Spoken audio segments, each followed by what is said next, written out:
Hello mga kamaninay, manihapon ta mga kamaninay. Karon mga kamaninay, nagluto akong habi og bagtak sa manok mga kamaninay. Sumuni karon among panihapon mga kamaninay kay kana ang ulan-ulan man mga kamaninay ba o mo ni siya. So bagtak sa manok atong giluto karon mga kamaninay, gi pressure cooker na siya mga kamaninay una kay para bitaw kana ang pag-fried mga kamaninay. Makaon gyud ang bukog mga kamaninay ba kanang lagob-gob gyud ang bukog mga kamaninay. So muna nga na pagluto mga kamaninay, pressure cooker na una for 30 minutes. Dayon kanang ay haday nimo siya kana ang pakaging prituhon mga kamaninay, butangan nimo og harina gamay para madako-dako sad gamay ang bagtak sa manok mga kamaninay.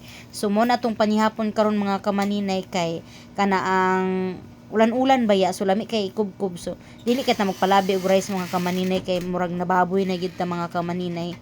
Muna karon mga kamaninay, lain man gud na akong kauban mga kamaninay kay pugson gyud ko ani pakaon bisag imbis pa siksi ta mga kamaninay, di na gyud ta mo siksi ani mga kamaninay kay unsaon nga masuko man di ta mukaon.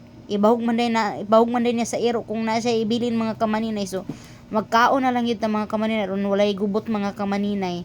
So mo ni karon nga mag-ayom ta og bagtak sa manok kay may mani sa mga kamaninay kay tabrato ra ang kilo mga kamaninay ba. Unya ana makapalit ra ka ani tunga sa kilo, isa ka kilo ana daghan na kay na mga kamaninay.